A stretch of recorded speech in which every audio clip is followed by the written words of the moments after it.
So good evening. We're going to go ahead and get started with our meeting. So we're going to call our meeting to order, April 10th, Penn Branch Civic Association meeting at order. So if you can have a seat, we're going to go ahead and get started. Usually it's at 7 o'clock. We're starting a little bit late. Our apologies, but we did have a great meeting prior to this meeting that was focusing on families and children. So we had a lot of residents.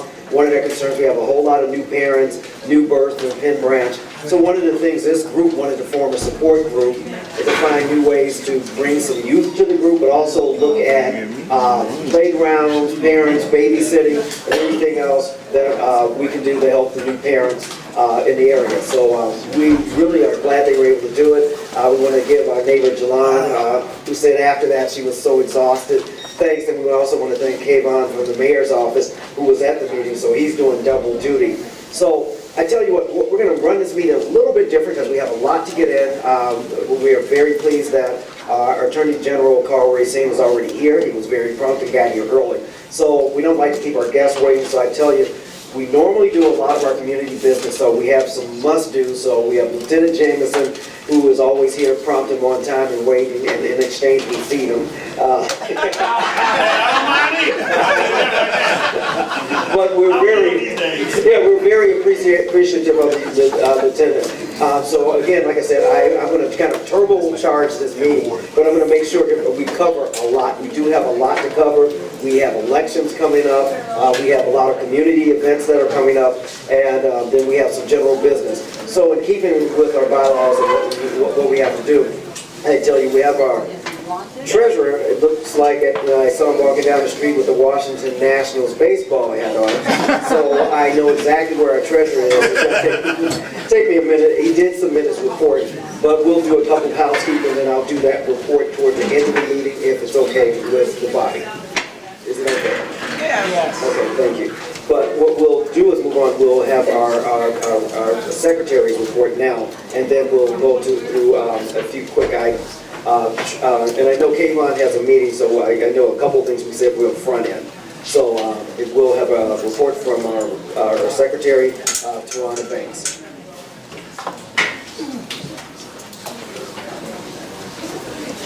Good evening. I just want to go through some of the highlights of the last meeting, the 13th of March.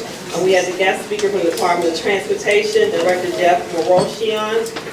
He focused on the most important factor of DOT was safety. Also, the mayor's initiative or program, Vision Zero, to eliminate traffic congestion by 2024, and to focus on traffic patterns and safety issues in specific intersections within the city to reduce injuries and fatalities. Officer Jameson reported and continues to look at your surroundings when you're going to the local gas station. And there has been a rise in crime in the Ward 7 with auto theft. He revisited the speed cameras from Penn Branch Shopping Center all the way down Pennsylvania Avenue and talked about the vandalism of the speed cameras within the communities. Lastly, there's a call for new officers for the PBCCA. Please contact Elsa Nash. That's all I have.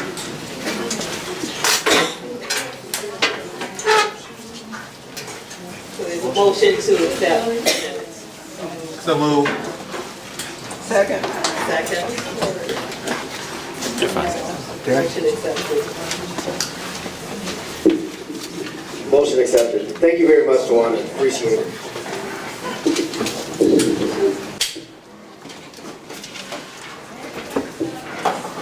So with that, we'll move on with our crime report from Lieutenant Jameson.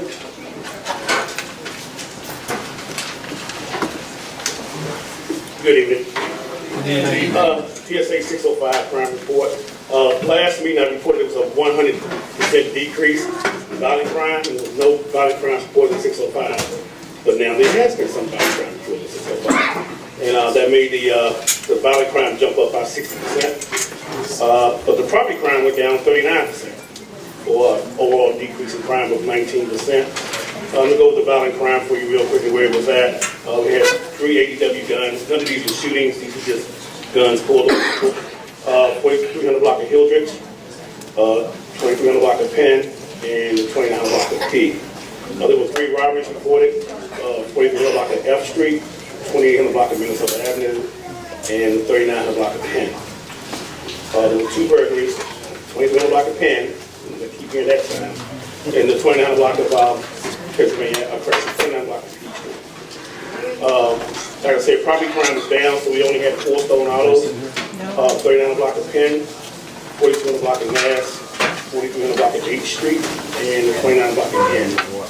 There were 10 stolen autos, 300 block of Alabama Avenue, 11 block of Branch, 2300 block of Fairlawn, 3000 block of M, 3000 block of Alabama, 7 block of Ridge Road, 4200 block of Burns, 3200 block of Oak, 1400 block of 29th, 2100 block of Penn again, and the 600 block of Main Street.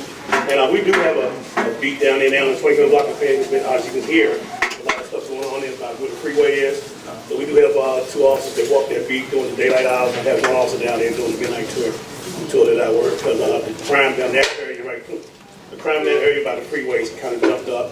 Money comes from the gas stations, the carjackings, and stolen autos coming from the gas stations. Like I said, in times past, people still leave their keys in the car to go pay for the gas, come back to the car down. So you can't do that. You know, the car will warm up. You just got to put the key in and turn it in there. Just don't leave it running. But that's what it is. That's the excuse they give. Well, I don't want the car to, get cold, and I want to get back in a nice, crispy, warm car, but your car gone, so you got nothing. All right? So please take these keys out of these cars when you go pay for this gas. Blow your windows up and lock the doors. Like I said in the last meeting, there are people that get up every morning to figure out how to rip you off, and we don't need to help them by not doing what we're supposed to do. Okay? That's all I have. Any concerns, stuff I need to be aware of that I don't know, crime-wise, I'll be happy to try to address it for you. Everybody must be leaving. Okay. Sure? I feel slighted. All right, no problem. I'm going to sit right here. I'm going to get some people to come back and listen to the Attorney General, so you can tell me anything you need to have. Okay? Appreciate it. I'm going to eat right now. Lieutenant Jameson, thank you very much. And then one thing, right, while the lieutenant is here, that one thing that we have going is we do have security cameras in the area. We've got a big push. We are not the highest number in security cameras, and I think for a while I've been talking about this. We have a goal. We want to try to at least get a couple security cameras on every block.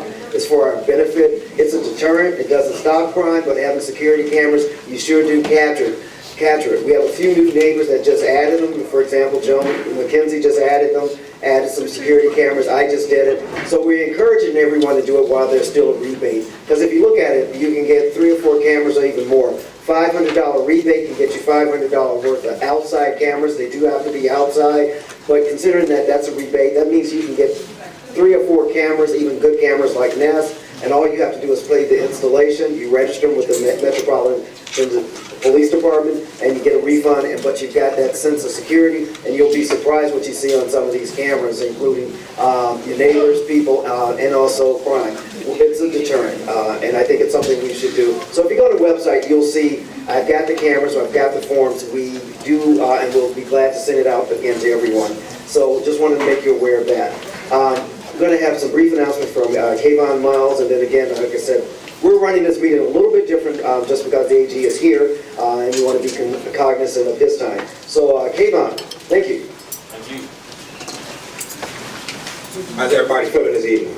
Good. It's a pleasure to be here. My name is Kayvon Miles. I actually serve as the Ward 7 liaison to Mayor Mara Bowser, and I'm here from the Mayor's Office of Community Relations and Services. I am basically your eyes and ears from the Mayor's Office. So any concerns, any issues, anything that's impacting the Ward 7 community, I am here at your service. I am a native Washingtonian. I grew up here in Ward 7. I went to school here my whole life, and I went off to college in the back to serve you guys. So I'm going to keep it brief because I know the AG is waiting. Basically, everybody should have one. If you're new, I will get to you before I leave tonight. But I handed out a newsletter from the Mayor's office, and I also handed out a document that details where our investments are in the budget. And so actually these coming weeks, you should be seeing a lot of activity from different agency directors and deputy mayors and different DC officials going around to your community meetings, coming to your schools, and they're actually going to be talking about their investments, whether it's in education, economic development, public safety. You'll see the fire chief, you'll see the police chief, You'll see DPW directors, the people that are running the human services. They will be out in your community talking to you, and also just receiving feedback where you think more money needs to be, where we need to focus more attention, because this is always a moving process. If you go through the newsletter, it has some pretty important dates and some information. So actually this coming weekend, the 14th on Saturday, is DC Emancipation Day. So pretty sure everybody knows what Emancipation Day is. DC was the first city in the United States of America to declare the abolition of slavery in the United States of America. So this is a very, very, very, very historic day for us. And we really, really, really want you guys to come out, show your love, bring your kids. There's going to be a crazy concert. Just to name some of the names, if you look at it, we got Brandy, Angie Stone, Big Daddy Kane, if you're from the old DC, Allure, Rare Essence, if you're from the real DC, and many more. So there'll be a lot of bands, entertainment. There are going to be things for young people, children, seniors. We're going to have resources there, food trucks. It's going to be a nice time. So please, if you have the time, we actually pushed it back this year because most people, or some people complained yesterday, we started too early last year. We do those on Saturday, so you guys want to get your Z's in after a long week. So we're actually starting the parade at 2 o'clock. It's only going to last an hour, just down Pennsylvania Avenue. And the rest of the festivities I actually take at the center of Freedom Plaza, which is right there at 13th and Pennsylvania, in front of the mayor's office. So it's going to be an awesome time.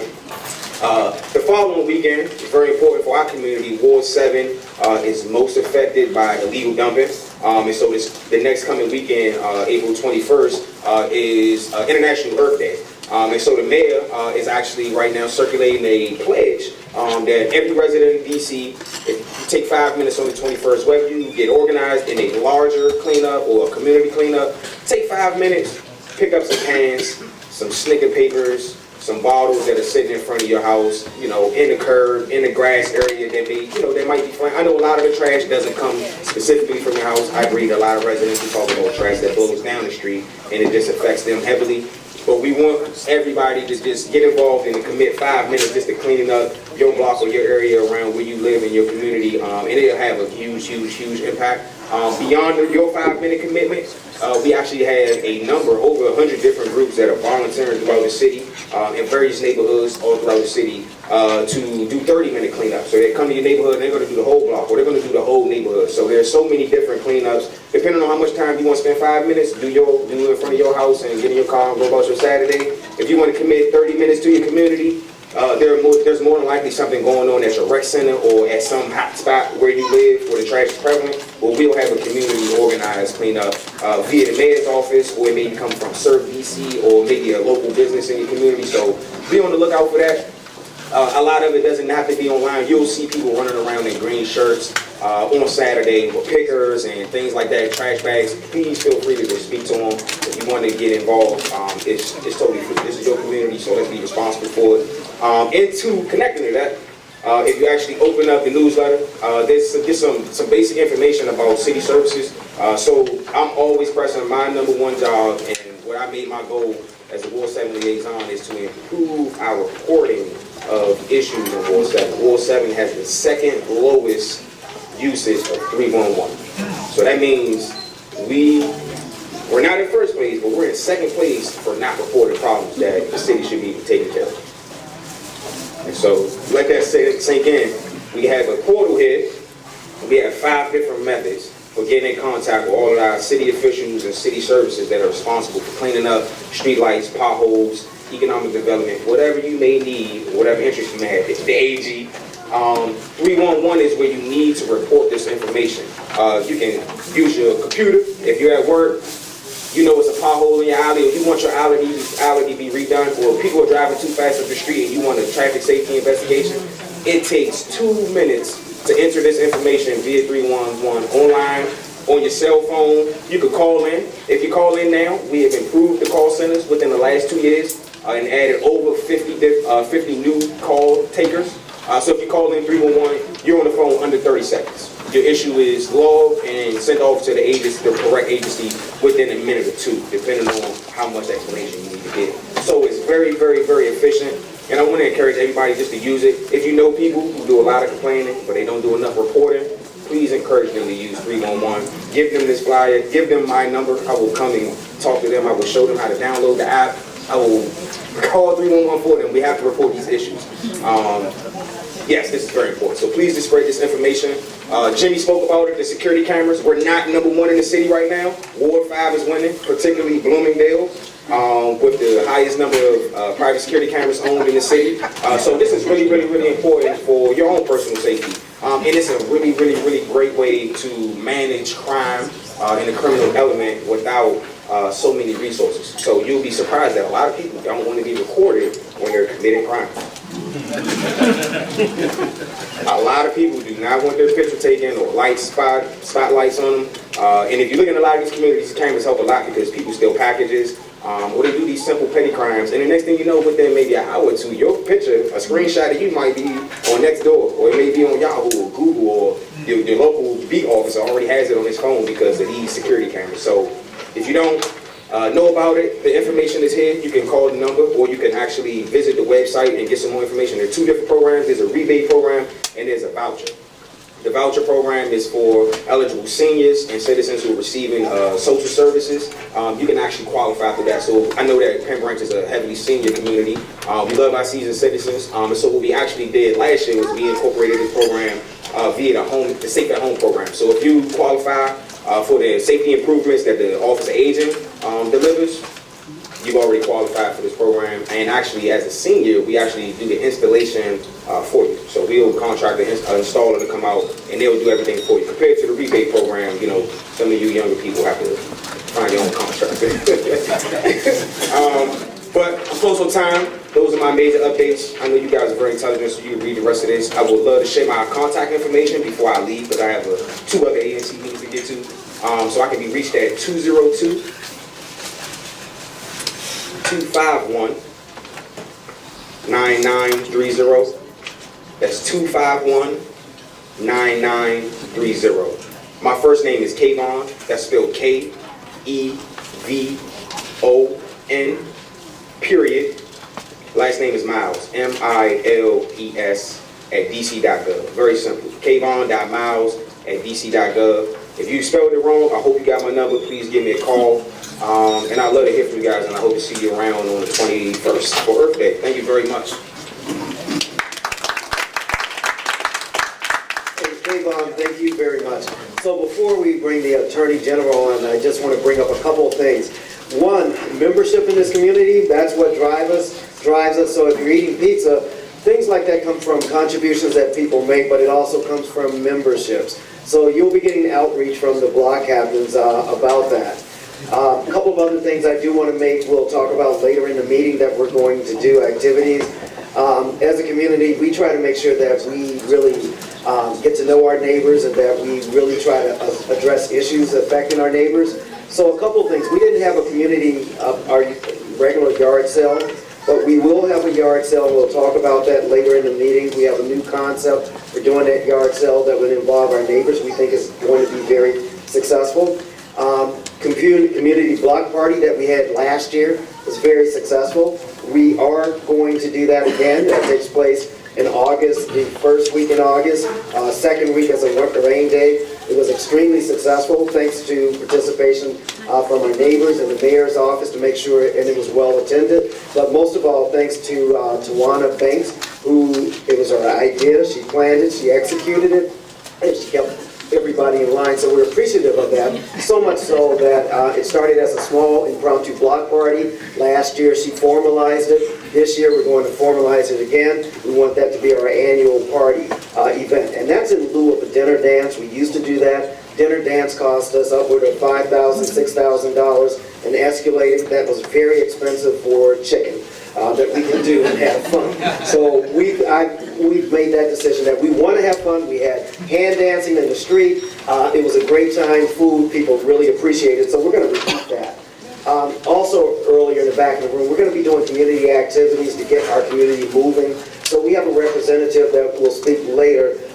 Melvin, I think he's in the back of the room, but from Get Strong Fitness, his colleague are back there. We've already got, ironically, people said, I see someone exercising near the Anacostia every day. I see a group of people exercising. So what we did was we bumped into them at an event So we're going to do a few activities within Penn Branch with Get Strong Fitness, but hopefully we'll be able to have Penn exercising in the streets and some more fun events that we'll talk about. So we want to, like I said, recognize Melvin. You'll see things in the back of the room. That's just a couple of highlights. So again, we'll get started with the membership, and I'll flip this meeting and the other details. We hope that the pizza and cookies will keep you here a little bit longer to talk about it later. In addition, I've seen a couple of people in the room. We have Earl Williams, who's president of DC Citizens Federation, and also running for at-large committeeman that's here. We have our State Board of Education representative of Ward 7 and State Board of Education President and Hillcrest President Karen Williams in the room. So we want to recognize them. And we have Marcus Goodwin. Marcus, I can see 10 feet, so I know you're in that direction somewhere in the board. So Marcus Goodwin in the room. And if did I miss anybody else who's running for our office already won? I know, we know Carl Racine is here, so don't point him out.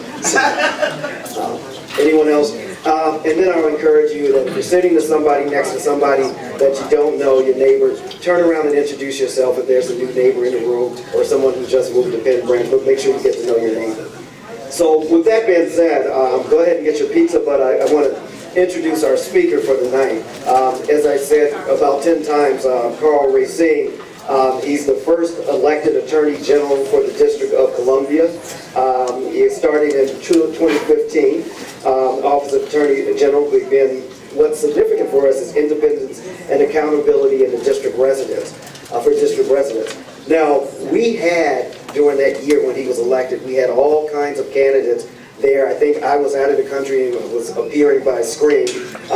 He wasn't able to make it at that one, but he did have some representatives that were here during that time. So I believe this is the first time we've actually had you here since you've been elected. So I think it's a big deal that we have the Attorney General here. You've seen a lot of the highlights of things that he's already done in the news. And most notably, and I think Earl will attest to that, is that when Walmart pulled out, our Attorney General made sure that it wasn't just an empty pullout and something that has some meaning to it. And that's just one of several things that the Attorney General has done. So we want to make sure that, we welcome him. But I'm hoping, and we'll post in detail on the website, a lot of the other things that he's done, and he'll talk about some of the things he's going to do. But I think it's very important when you have a representative like Carl Racine, Attorney General Carl Racine, that you recognize him, that we make sure that he has a lot of people that are working in his office. We have Vita Rashad, who's here in the back of the room. And then you got to give a hands off to the attorney for employing her. First of all, I brag about her because she's also chair of Ward 7 Young Democrats. She's been working to get out the vote. She's in her last year of law school. She's taken the bar in a couple of months. So I think that's a lot. And she has 2 children. So in terms of recognizing all the things that the Attorney General has done, I tell you, when you put, you're putting your money where your mouth is, and you put in that agency, making a hire like Vita and all the other substantive things that we see that he's done. I'm going to skip reading all over the details because I've already sent that out, and I know you all read the listserv. So without that, and if you don't read the listserv, I'll prod you to do that later. But I want to welcome our Attorney General, Carl Racine, and thank you for coming.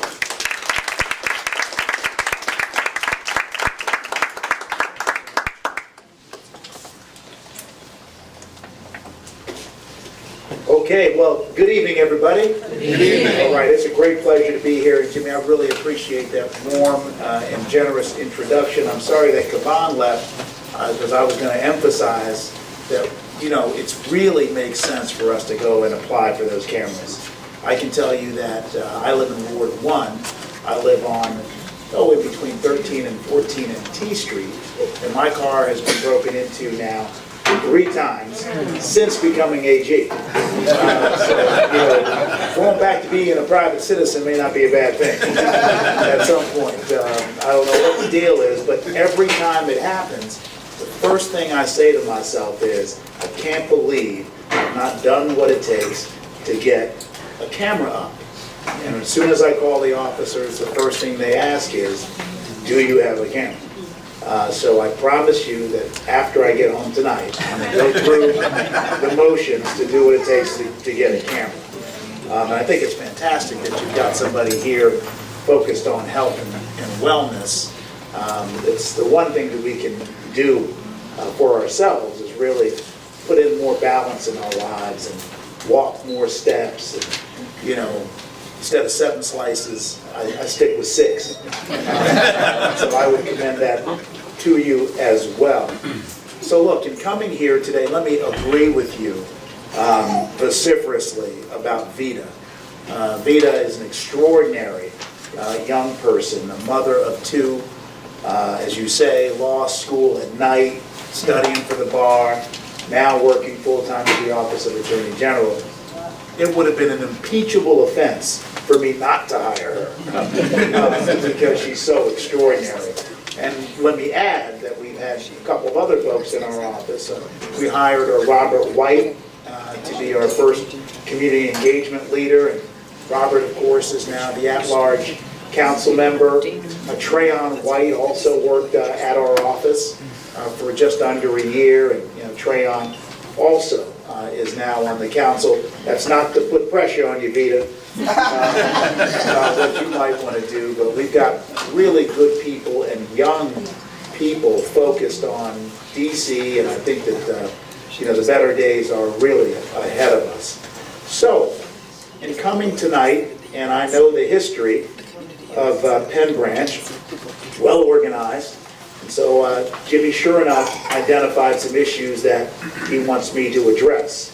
What he indicated was that people want to know what issues we prioritize, and I'm happy to talk about that.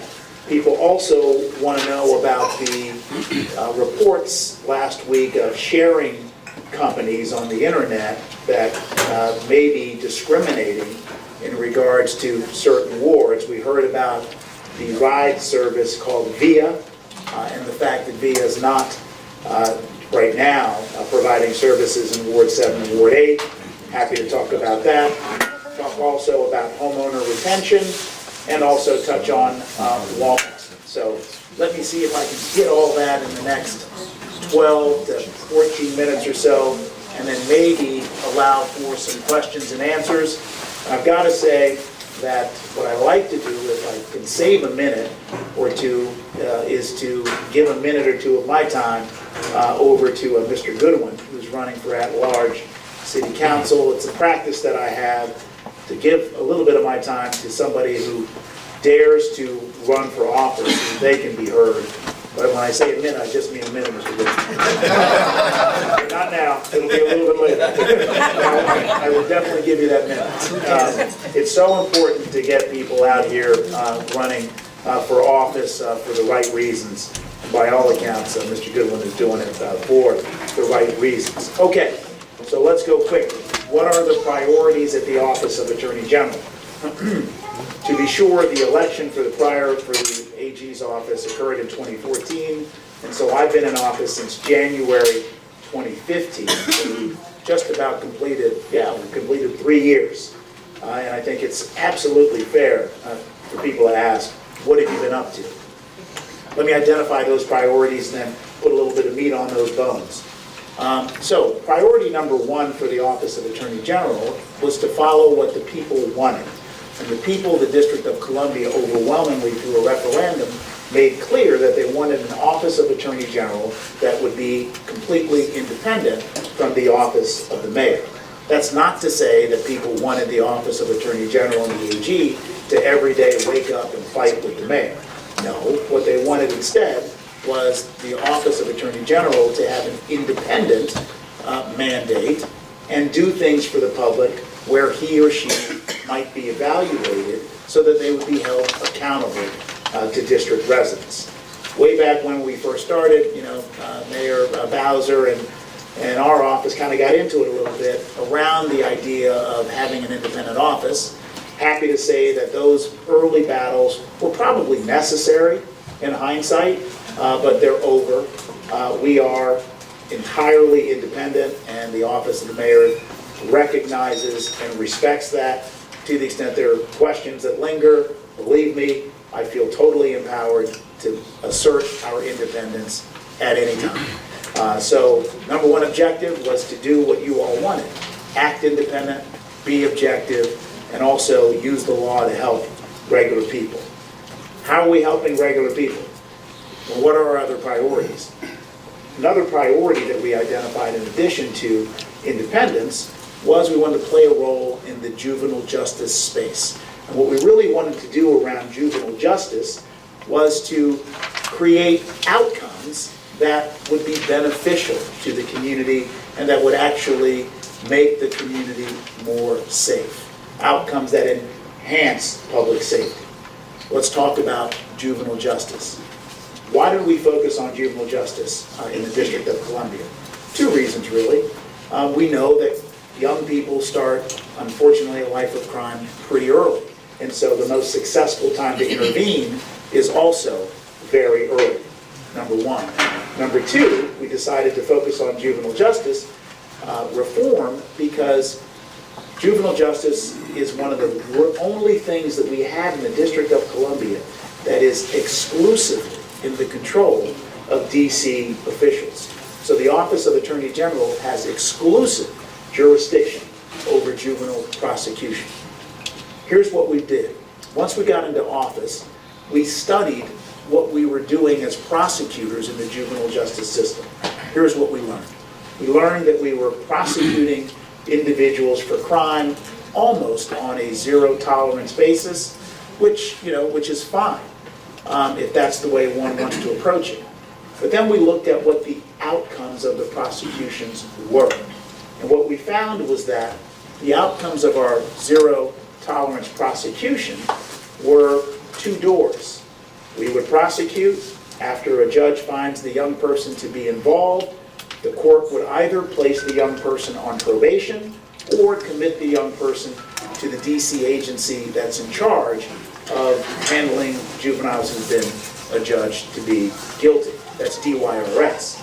We looked at the numbers related to recidivism of the probation and DYRS. And what we found were shockingly high numbers around recidivism.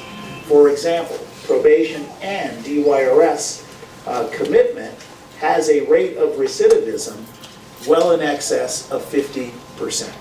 That means that kids who we prosecuted, right, either through probation or committed through DYRS, would eventually come back out at a greater rate than 50% and commit more crime. We thought that those outcomes were not successful outcomes.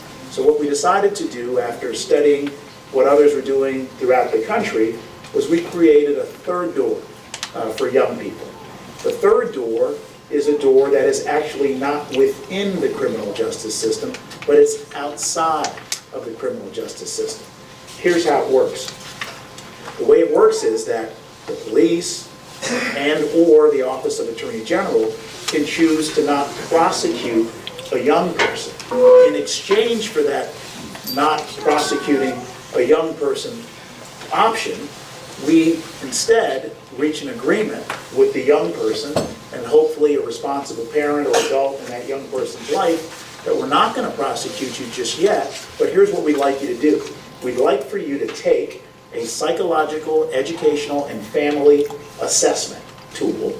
That tool is pretty exhaustive, and that tool creates a score. That score is a score that essentially measures the anxiety level in young people.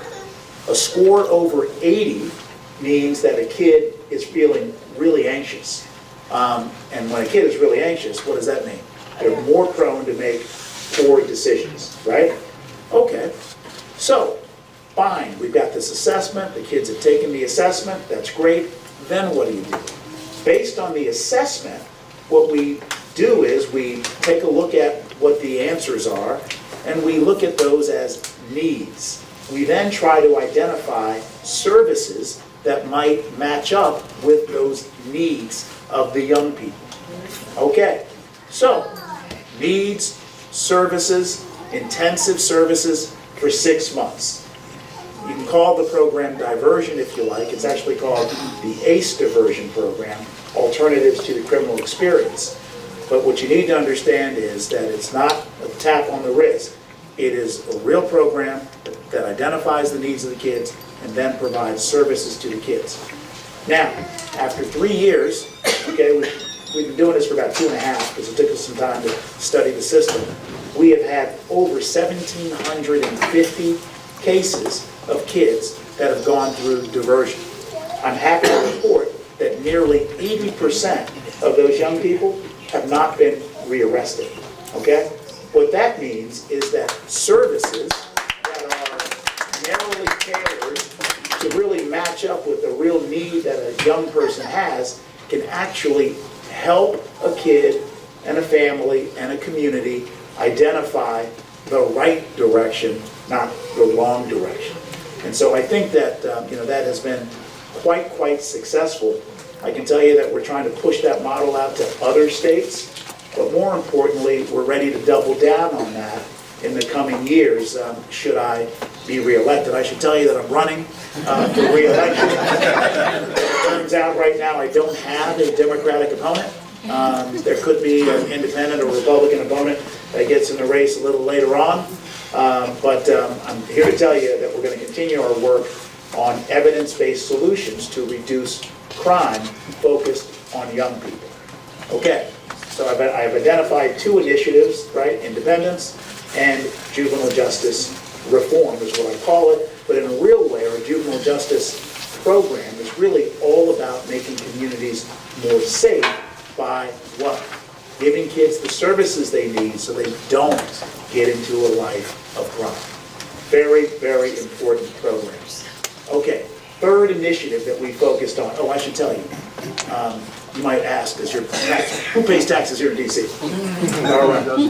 So the diversion program ACE for the 6 months of intensive services cost $4,000. Probation for 1 year for a kid, or commitment at DYRS for 1 year can vary and range from about $35,000 to as much as $75,000 if the kid is sent out of state, and that happens, okay?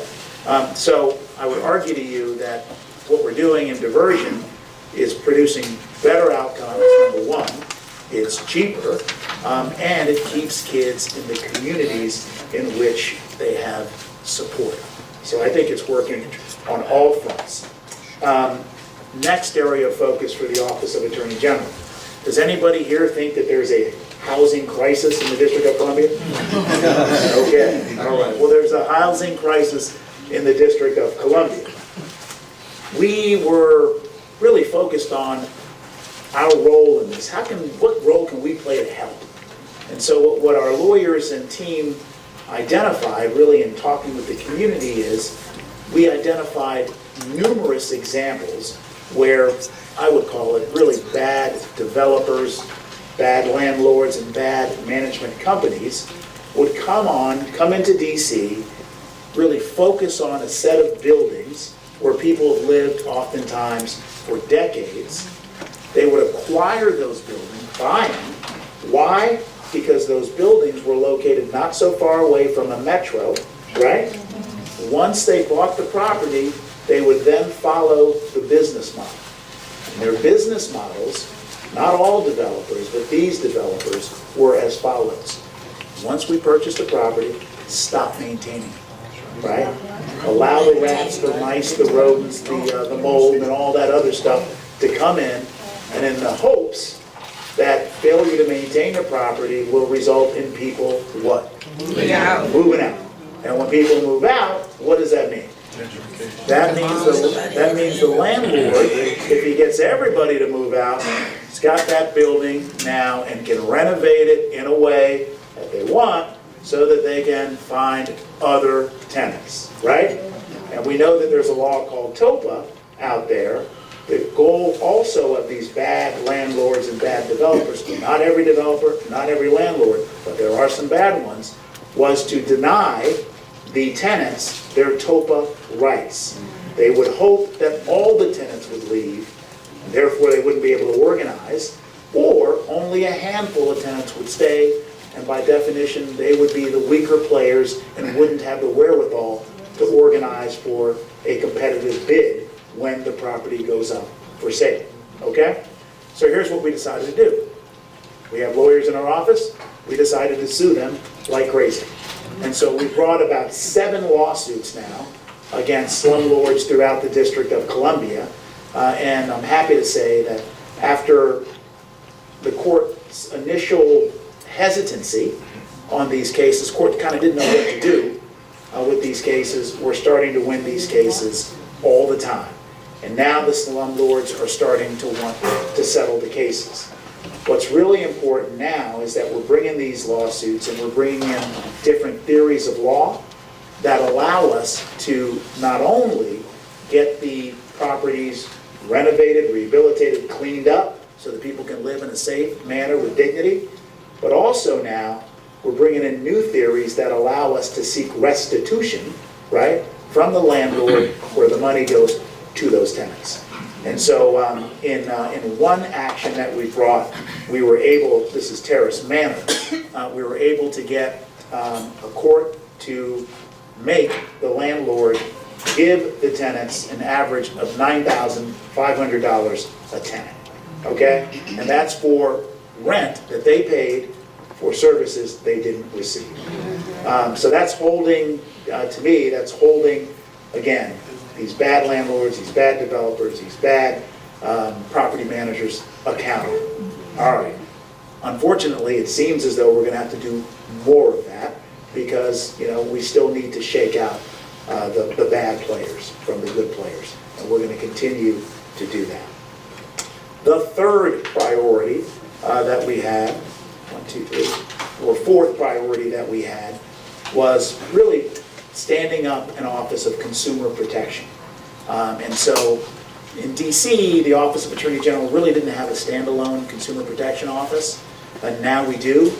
And what does that office do? That office does a lot of things, including educating consumers on ways for them to protect themselves against those fraudsters who wake up every morning, as the officer said, with one goal in mind. Separating you from your money, right? And so we have all manner of educational materials, both on our website and in physical form, that we make available to the public. I'm always around, and Vita is throughout the city, trying to educate our community about ways to protect themselves. In particular, the senior citizen community. Why? Because the seniors, generally speaking, have done everything right. They worked hard, they raised their kids, they saved their money, and now, oftentimes living on fixed income, but still have money. Those fraudsters are absolutely targeting the seniors because they want the money that the seniors have earned and saved. And it's our job to protect the seniors. So consumer protection is a big, big deal. We're going to have, Vita's got some materials, including magnets that you can put on, you know, refrigerator or anything else that a magnet sticks to, that has our consumer protection hotline number. We like it when people call us to complain because we see it as our obligation and opportunity to help. So if you have a complaint as a consumer, you feel free to call our office and complain.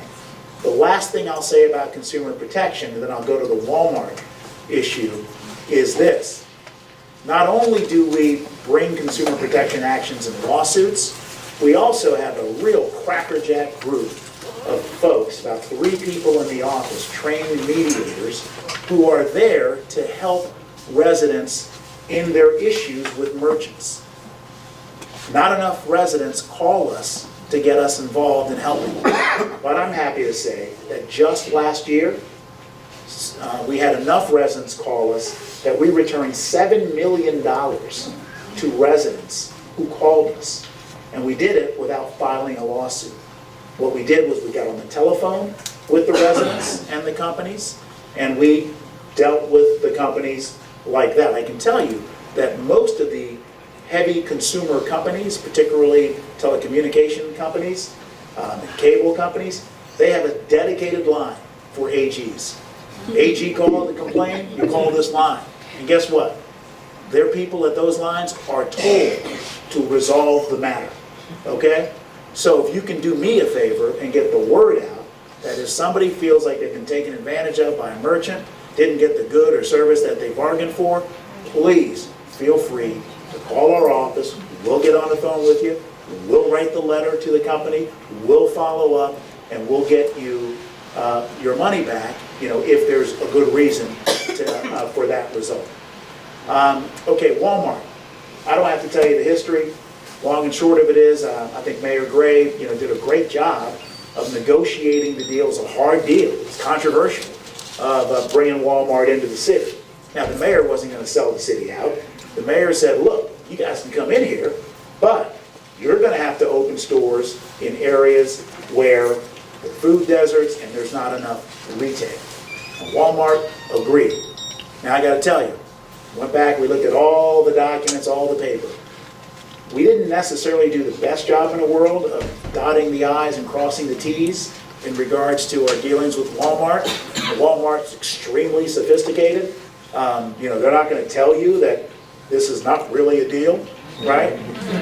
And so what did they do? Walmart opened up quite strategically, Georgia Avenue, right by Penn, Noma, and other areas, and they knew what they were doing.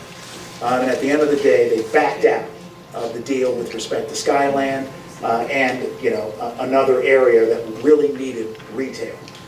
So we told Walmart once we got in office that we thought what they did was a breach of contract.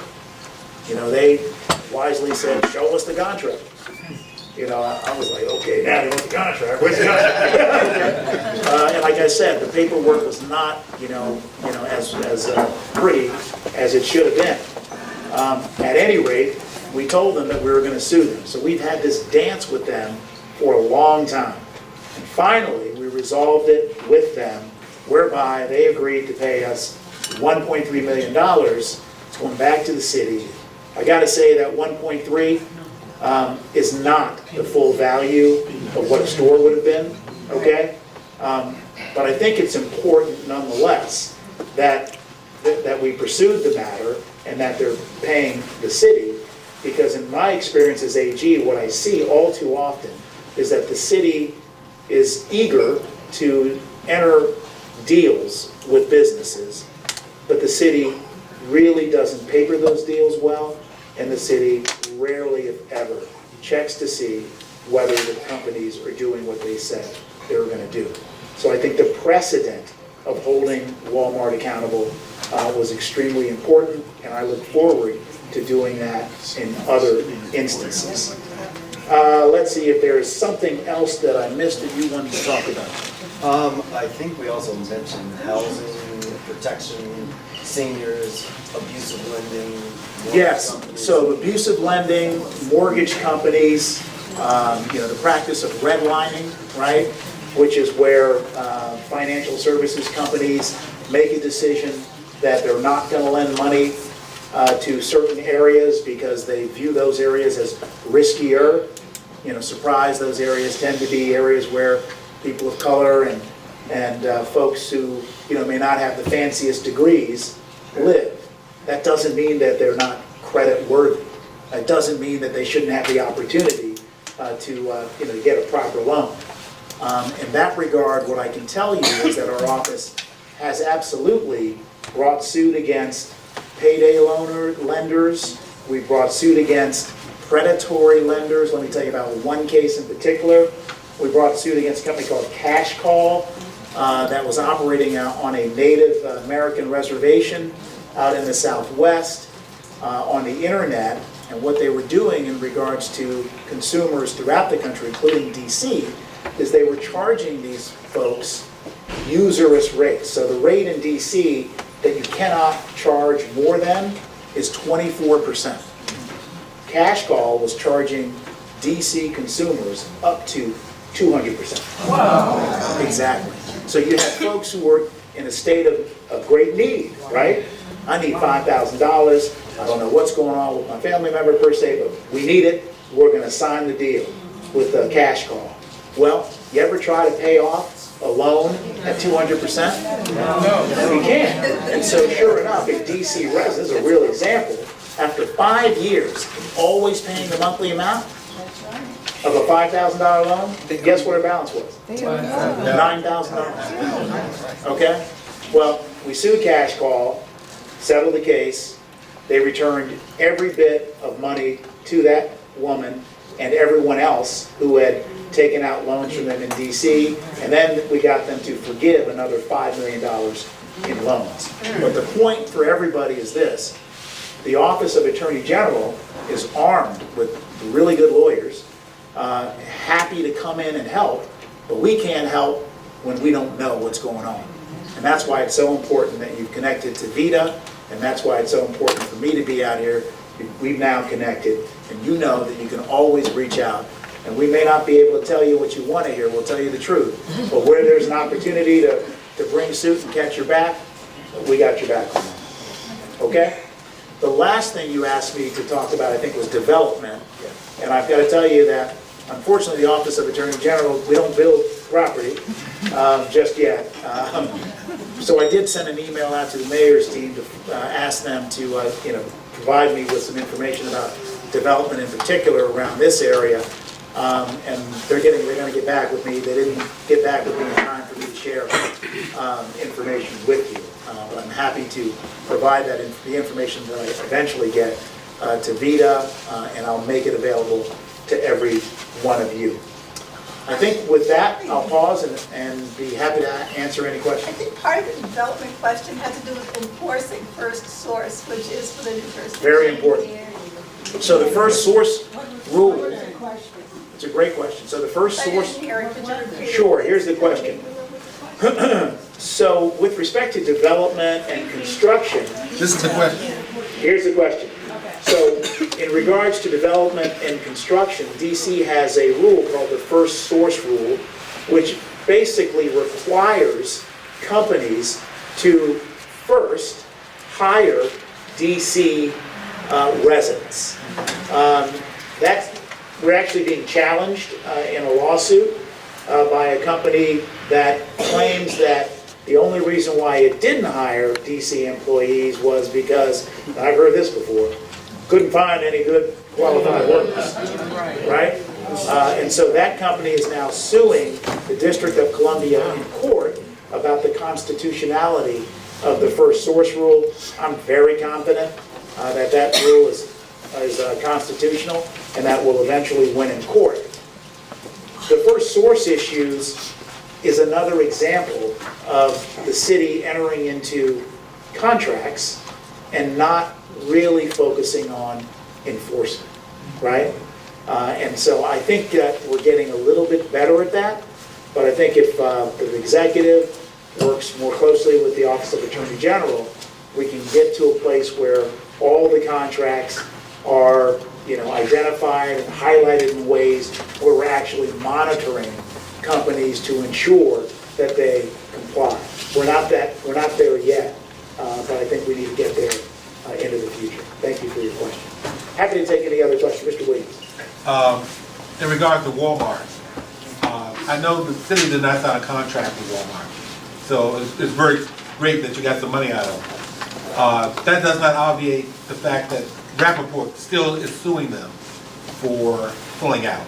Am I correct? That's correct. So Rappaport, the developer who partnered with the city, is suing Walmart for breach of contract that Rappaport entered into with Walmart. And Rappaport is really suing Walmart because Rappaport invested a lot of money in the project only to see its anchor tenant walk away. Are we going to have something replace the Walmart in Skyline? Can you speak up? I'm sorry about that. Yeah. Are we going to have something replace the Walmart in Skyline? No. On that, I got the answer to that. The answer is no. yeah, that answer saddens me. But that's for the executive, It's another. and your council member, to really deal with. Okay. Please. You said there was $1.3 million that you got back from the Walmart people. Correct. What happens with that money? So that money goes into the general fund. So right back to the city's coffers, and that money will eventually be spent consistent with the executive and the council's priorities. I have to tell you that Natalie Ludaway, my chief deputy, was fantastic. Natalie is incredible. Natalie and I were pushing hard on Walmart to actually do more than just money, and instead put in some level of retail or pay for things that would ameliorate the food desert, status of our areas, including Skyland. And at the end of the day, Walmart did walk with us down that road for a little while. At the end of the day, it got a little too complicated for them, and it was just, to be honest, easier for them to stroke a check as opposed to providing, organic, fresh food, et cetera, et cetera. So that was a little disappointing on our part, but in a settlement discussion, you only have but so much leverage. I just want to thank you for the job that you are doing, because on the other end and receive, I guess, a benefit as you sued one of the, companies or whatever they were. Okay. And when I saw the check come in the mail, I was like, oh, wow, I thought it was Christmas. But I wanted to say thank you, because it's just, one person couldn't do it. You could call yourself and you're saying, well, no, I don't think this is fair, but it was no having it. And when you and your team, I guess everyone that was involved in it, you found out who it was, and next thing you know, I did receive a check. It's a good thing. Thank you for calling us. That's the key. I was at, there was a Palisades parade. I guess that's all the time around Portland. Right. And was walking that parade last year. It was hot. And out of nowhere, I saw a woman, you just say your peripheral vision. I saw a woman coming at me to my left, and I gotta say, I didn't have the officer with me, so I just took a step back and tried to say, okay, where is she going? And she kept coming at me, and then literally grabbed me, right? And then said, thank you. I said, oh, thank God.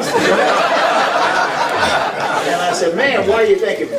And she said, well, I'm thanking you in your office because I got a check the other day for $37,000. And I said, well, ma'am, I don't know about this story. Can you tell me?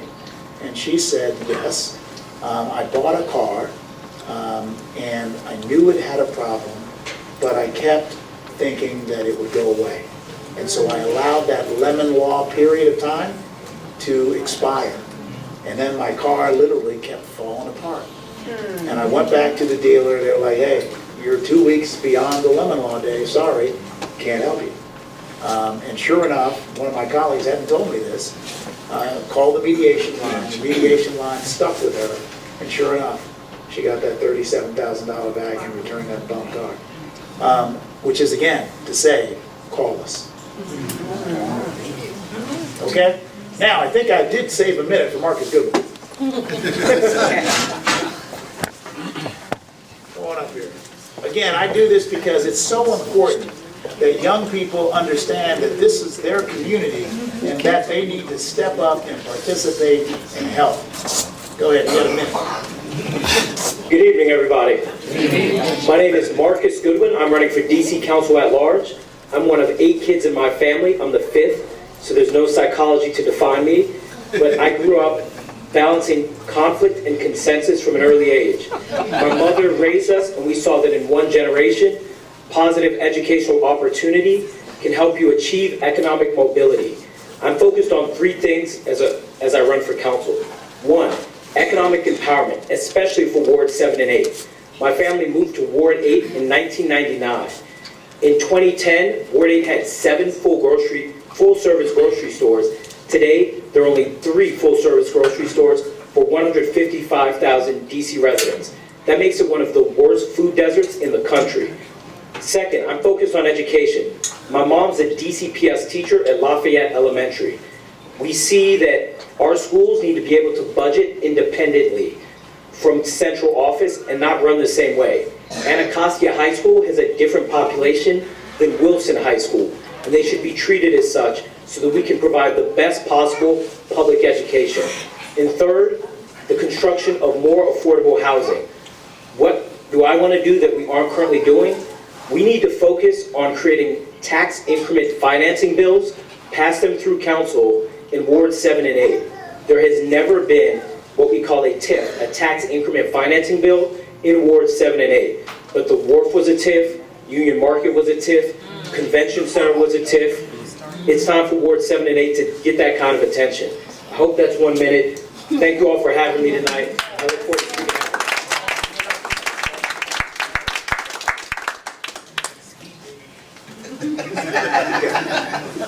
Excellent.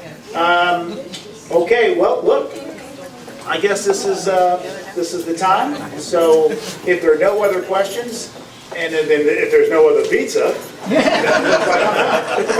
We're pretty good. I don't know, I just want to double check to make sure there's no questions. I don't know if you'll be here in a few seconds before. Yeah, sure. Plus, we'd like to get a few photos. So, if there's no other questions, you'll be in the back of the room for a few minutes. But on behalf of Penn Branch, the people that are here, and maybe that are not here, just want to thank you very much for coming. We really appreciate it. We'll be, of course, outreach, but I can say you've got a great team that's doing it. But we appreciate you coming here to be with us. So let's just give the Attorney General.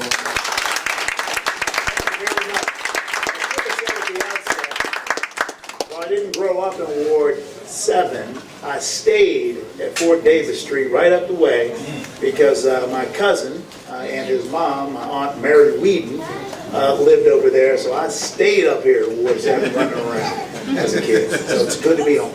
So we like that, but we'll work on getting this back. All right. We greatly appreciate it. Again, thank you very much. So, like I said, I promised that we were going to turbo do it. So one of the things we talked about was having the Attorney General come back. He's back. He's back. If you know better than invite me, I'm coming. But look, Vita also has our, our 3-year report. Check out our 3-year report. We also, in addition to the 3-year report, you can sign up a sheet that Vita has that will give you the entitlement to receive our newsletter, free of charge. Gives you a quick update every 2 weeks about things that we're doing, okay? Oh, you know what, I didn't get a question on this, but sorry for taking a little extra time. We sued President Trump on the basis of 2 constitutional clauses called the emoluments clauses.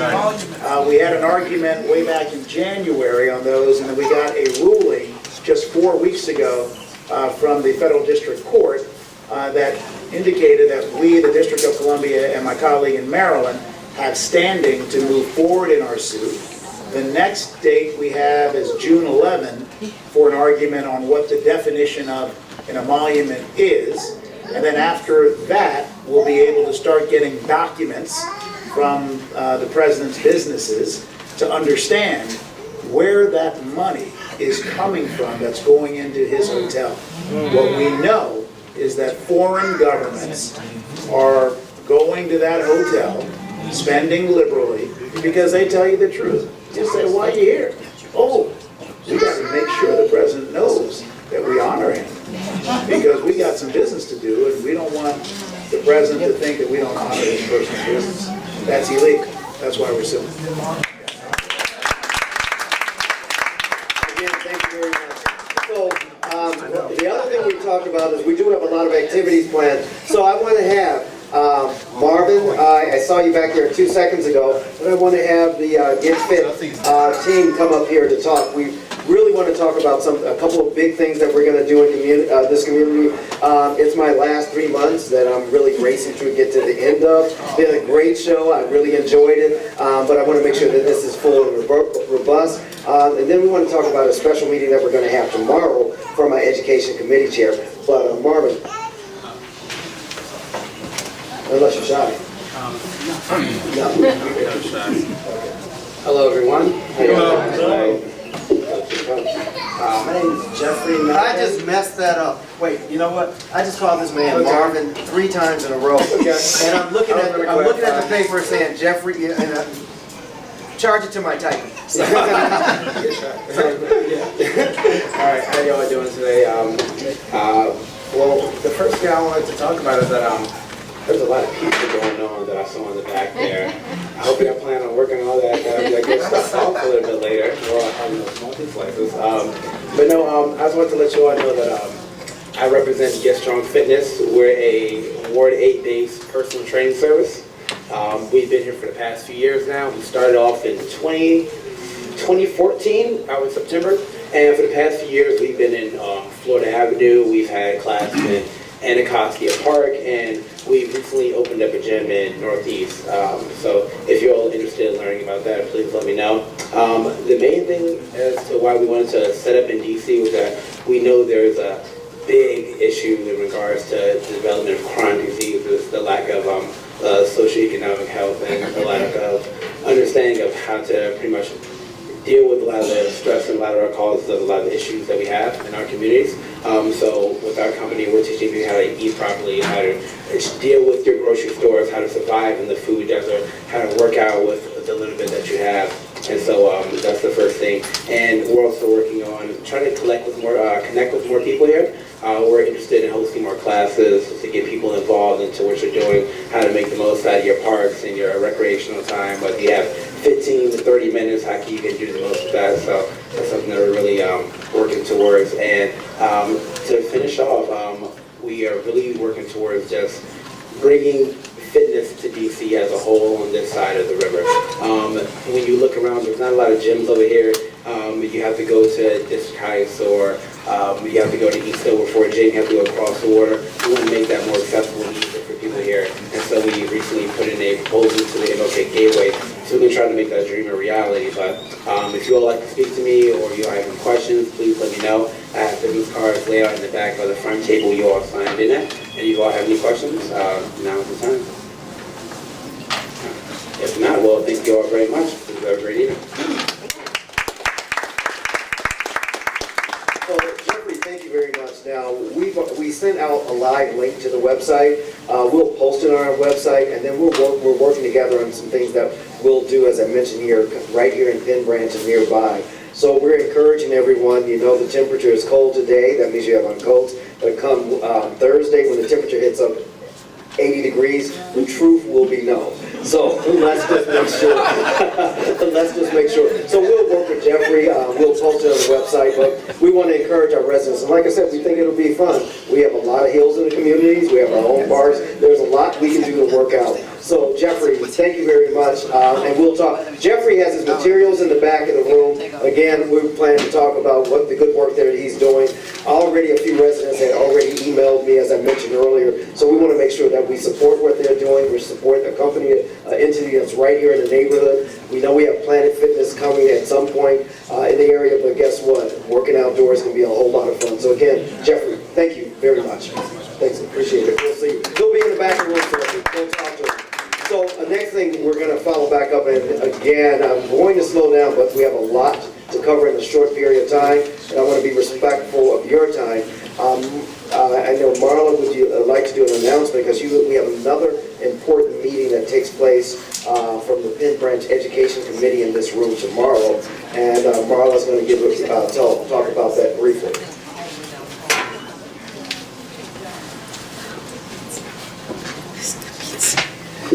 Good evening. My name is Marla Dean, and I'm the Education Chair here at Penn Branch Civic Association.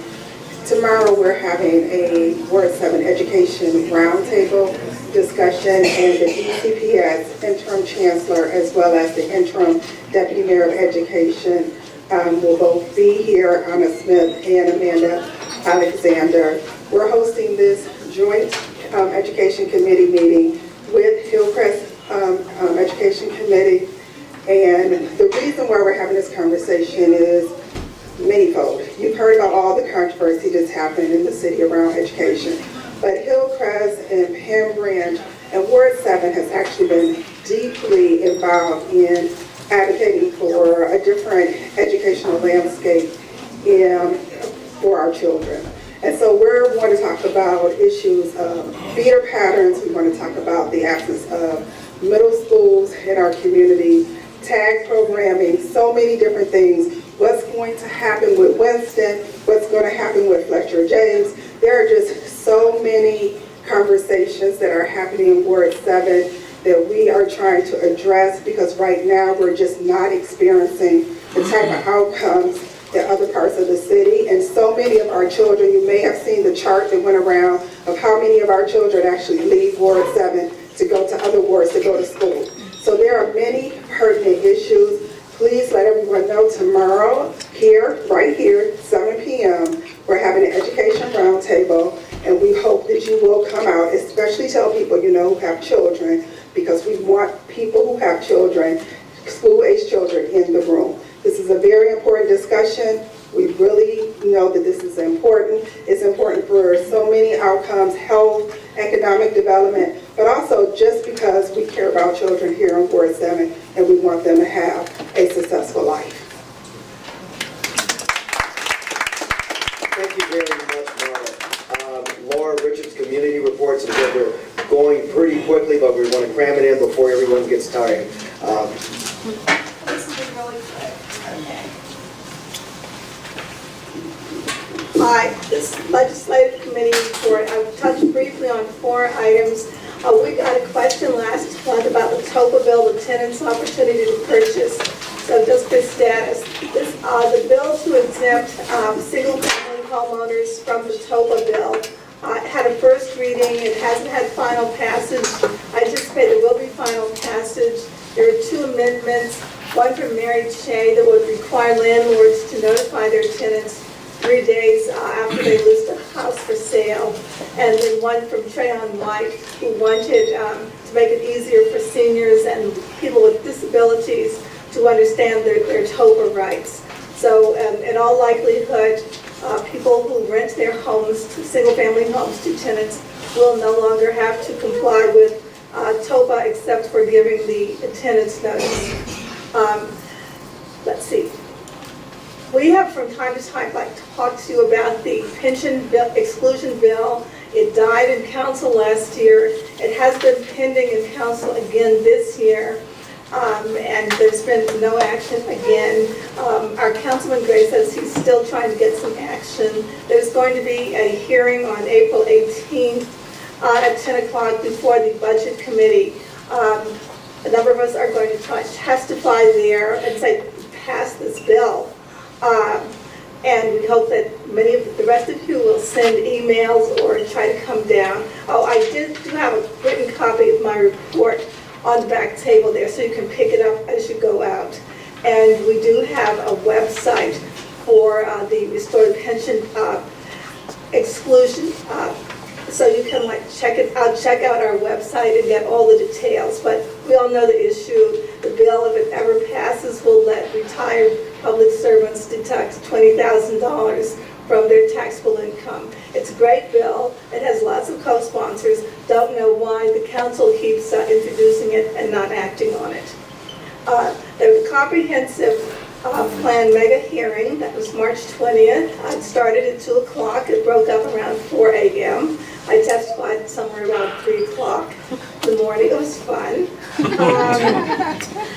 The witnesses who opposed the Office of Planning's draft outnumbered those in favor of it.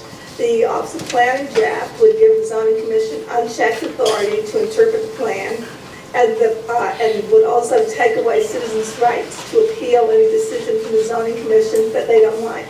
Everyone wants to be able to appeal. So the Office of Planning draft is sort of the, shut up and go home and we'll tell you what we want to give you version of the comprehensive plan. It's in all likelihood the council is going to just substantially revise the Office of Planning draft, and so that we will at least retain our rights to be heard in the zoning planning forum. Penn Branch Shopping Center, the O Street neighbors have continued to meet with Gerald's representatives intermittently. A revised plan will be published for comment in the next sometime this spring, before too long. There's likely a second hearing before the zoning commission in the fall. And I think the O Street neighbors will, be, putting out more information as they move on. So, thanks. Thank you very much, John. And the association will also comment again, but we want to make sure that we bring this community together no matter what we do. O Street, Highwood, whatever street you're on, we'll be doing that. So I know we want to talk, I mentioned a couple of important things. In this community, a couple of things we want to do, we're looking at just doing what can we continue to build and grow this community. We have a lot of new neighbors in this community, and a lot of old neighbors, and new ways and old ways. Well, what we want to do is get people working together. So the yard sale, we weren't able to do it. We had a conflict. But we are going to have the community yard sale. So I'm going to ask, if I'm not surprising her, Joan McKenzie to come up and Susan Harmon to come up and talk about the yard sale. Okay. Hi, everyone. Usually about this time, we're planning for a yard sale that we have at this church's parking lot, the Penn Avenue Baptist Church parking lot. It's a great site because you've got lovely frontage on Pennsylvania Avenue, but unfortunately we had a conflict. We weren't able to secure a date, so we were going to not go ahead with the yard sale, but then Tawana came up with a really great idea of possibly having yard sales where it's a community-wide yard sale. People have yard sales in their homes, like on their property, or maybe we might have some coordinated sites. We have to explore the concept, but we're looking at doing a community-wide yard sale. So we would have advertising, but there would be multiple sites for the yard sale. So I did send around a sign-up sheet if people are interested in participating in that concept, either participating or helping out by volunteering to help plan the event. So it is exploratory. We're looking at doing it. It seems like people are interested in, it seems like we have a lot of interest. So if we do have enough interest and we do have enough volunteers to help plan, we will move forward with that concept. We would look at a June date, possibly June, maybe early July. So has anybody seen the sign-up sheet? Okay, it's over there. Can you, thanks. This side didn't get to see it, right? We can, yeah, why don't we have it come down? Okay, so if you're interested in participating or helping out, please sign the sheet. Thanks. You want to add anything else on it? No, I think it's a great event, and Joan and Susan and a couple of other volunteers have been doing it for years. I think this is a novel way to do it, so we're really excited about it to revive it, and Tawana seems to be the one that really drives the good ideas, and Joan and Susan, so thank you very much for doing that. I'm going to segue in. We got a couple more announcements, and we're done. Tawana's going to talk about the community block party that we're having. Tawana? Yes, I just volunteered you. Come on. And quite seriously, Tawana has been very good at organizing before, so. Well, all I really need to say is we need volunteers, and we're going to do the block party again this year. We're planning to do it the second Saturday in August. Yeah, the second Saturday in August. And that the rain date will be the third Saturday, so that our college students are able to attend. And it'll be the same concept set up as we did last year. It was very successful. So what we'll do the next meeting, we'll send out a list for the volunteers. Jimmy decided, let's get an early start on this. Okay? So that would be August 11th, and if it rains, that would be August 18th. So I know we have two more announcements, and then we're just about done.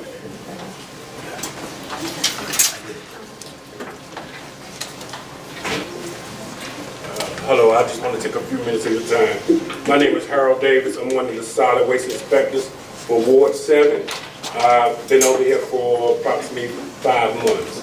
I'm going around to the ANC meetings and the Civic Association to let y'all get to know me as an inspector. I put out some pamphlets on the table out there dealing with some of the issues, like your trash cans being placed back in your property, how you have to maintain your property from the front of your property on the public space. Also, trash cans, I want to speak on trash cans because there have been an increase in citations for your trash cans being out on public space after 8 p.m. on collection day. The director and the mayor asked us to back off with the citations a little bit, educate a little more, issue a warning, and then cite, because there are people that probably have been doing it for a while. And also I have here on the back is what is called a hardship collection service for our seniors who cannot remove the cans and our disabled residents. These forms of, you cannot have an able body in the house to get this service. But if you are a senior, your doctor can fill this form out. They don't have to tell us what's your condition. It just has to be filled out by your doctor stating that you are unable to move those cans. They would give you the handicap cans, and it would stay in your yard, and our trash guys would come into the yard and remove the cans and place them back. So I'm just letting you know I'm here. I'm gonna try to get on your agenda so I can give more information out. The next time I come to the meeting, I'm gonna stay here. If anybody have any questions, I will be here for y'all to ask me those questions. Yes, ma'am. Could you go over, you mentioned that there's a rule or law that after 8 p.m. on collection day? Yes, the regulation is this. This is the regulation. Your solid waste container can be placed out, solid waste recycling can be placed out the day before your collection, no earlier than 6:30 p.m. the day before of your collection. It has to be back onto your property by 8 p.m. the night of your collection. Okay, thank you. You're welcome. Yes, ma'am. How do we get unwanted trash bins removed? You call 311 and let them know, and the inspectors will come out. We will come out and investigate to make sure that it does not belong to someone, because it could belong to someone who is just leaving it out. No, it's mine. That's, I've collected over the years, and I have too many. I just want to, and one of them is all ripped up. I just want to get rid of. So what I'll do is I'll give you my information. I'll personally come down and get the can from you. So what other kind of enforcement do you do? We deal with all failure to maintain abundant public space.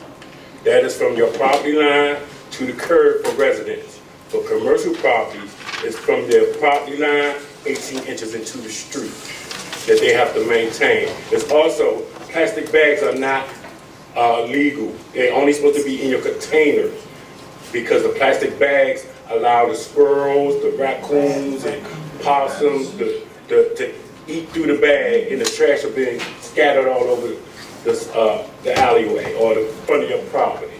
Also, overgrowth, that's something that I want to speak on. It's about to be that time of the year where your grass, your bushes are growing. You have to cut your overgrowth back to your property line. It cannot protrude over into public space, preventing free use of the public space.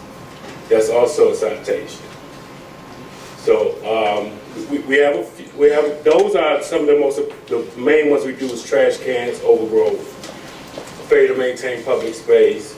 Those are the ones that's more consistent that people seem to not take care of. And also I want to let y'all know that I have been dealing with your businesses up Pennsylvania Avenue. I've been going to these different Exxon down the street and up the street. I've been over in the back alleys dealing with these commercial properties that are not properly storing their trash.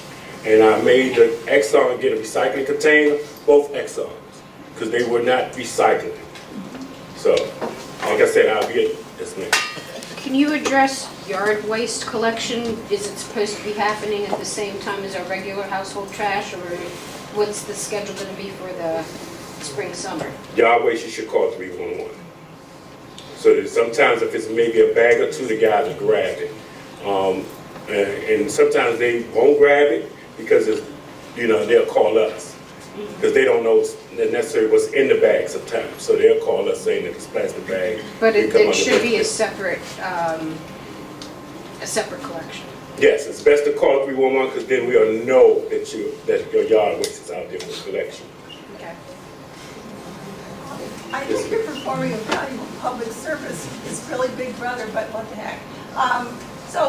Can you do anything about those little ornamental grates that were put around some tree boxes in the public space on Pennsylvania Avenue that are sort of always run over by tires and things? So they look really bad.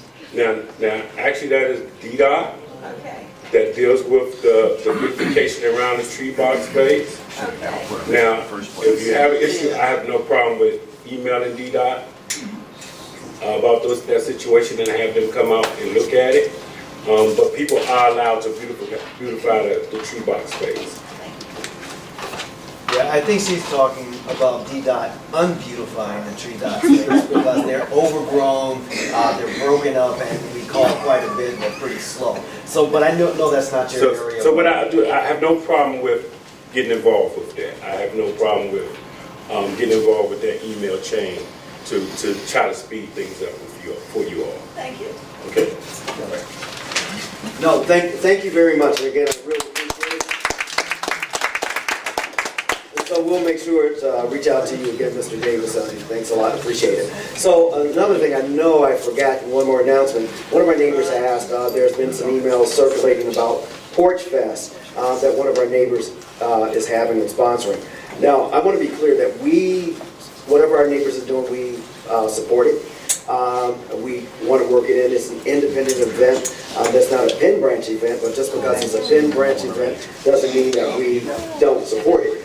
I personally, I just said, if you work with me, I work with you, but if you're not working with me, it doesn't make any difference. I work with you anyway, because if it's this community at the same time, I don't want to see a failure in Penn Branch. So I tell you, if you hear something about it, Lance, I know you attended that meeting, you asked me about it, and I told you that we were going to make that announcement. So we want to make sure that whatever is taking place, we support it. So that will be on a lot of our social media. We just want to make sure we support whatever's taking place in this neighborhood. But we want it to proceed organized in a manner that it doesn't interrupt with what we've already planned as a community. So I do want to stipulate that. I just want to add that if anybody's interested, there's some flyers on the back table of the Porch Fest. Okay, thank you. But again, we want to make sure that we're working together, okay? Elson, we got an important announcement from Elson about the elections that are taking place, and then we'll start wrapping up. Yep.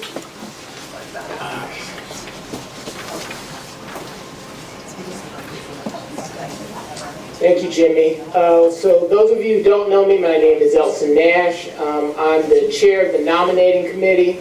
So we will be extending this opportunity because we need to make sure that we get officers to replace our wonderful officers here.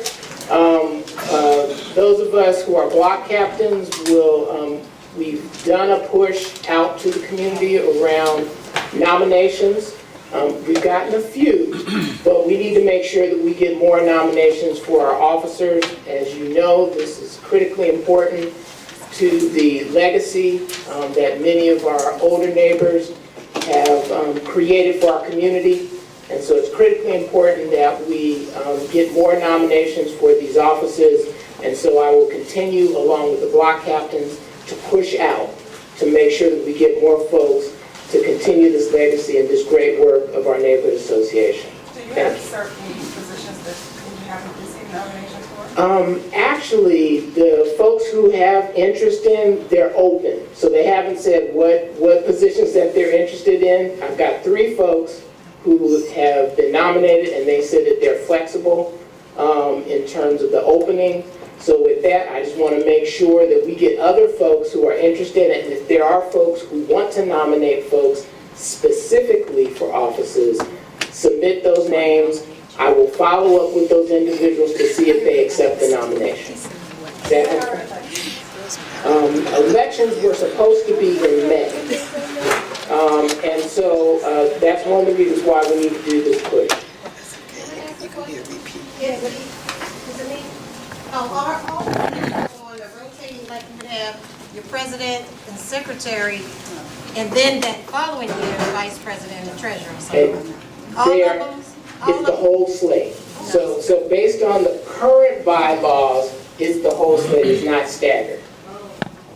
Yes, ma'am. Those who are interested, will they please stand so I'll see who they are? Meaning if anyone is here that's interested? Yeah. Could you really stand so? Are any of the folks here that are interested? I should hope so. Yeah, true. And if folks want, I've got some nomination forms here. If you have folks that you would like to nominate, or if you would like to nominate yourself, we'll pass them around.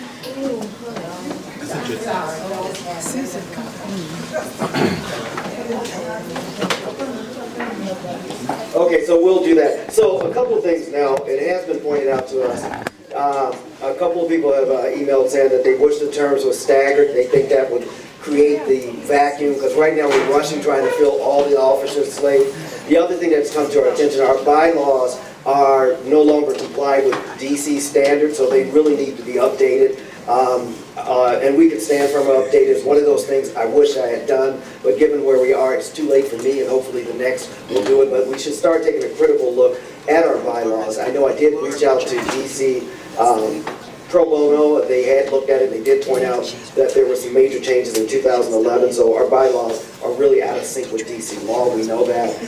It would have made a more equitable address of the way that our officer terms are done. I know that there could be some improvement. But Mr. Nash, make sure you reach out to Elson, because he's done a great job of making sure it's an organized process. And what we intend to do, we want to make sure that the community is able to really vet the people who are running. So we're trying to avoid the pop up and run from the floor, but being able to give people, make sure it's a thoughtful process to the elections, and that we all know with in advance. Earl Williams has also brought up a good point.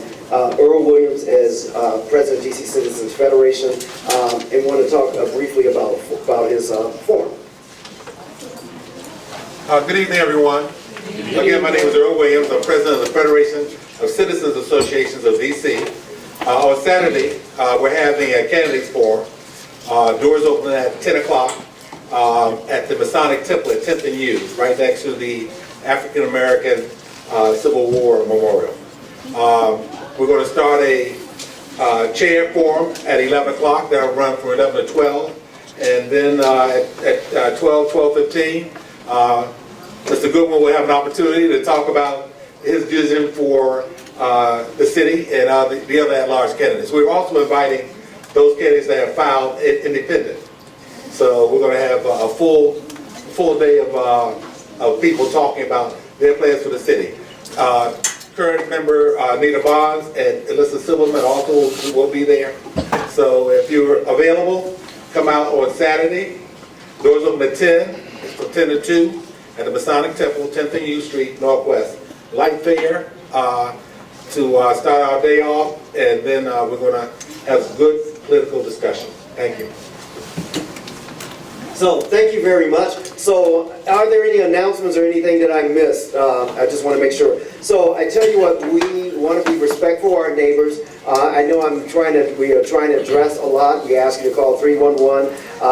We'll be pushing more information out through the Penn Branch DC listserv. If you're not on it, give me a call, or someone will make sure that you're on it. Our goal is to make sure that we have a listserv that really just focuses on Penn Branch with Penn Branch issues, and that it's listserv that when I'm gone, it continues in perpetuity to be run by the community. So there's been a lot of questions why there are more than one listserv. The real reason that there's a listserv is we wanted one that's attached to Penn Branch, that whoever's president, that's what it is, and it represents Penn Branch Citizen Civic Association. So it's not a competing issue, but it's just to make sure that we get pertinent information out to the community, and that we don't have external controls. But that's the reason it's done in good spirit. We don't oppose any other listservs. We want to make sure that we're representing ourselves.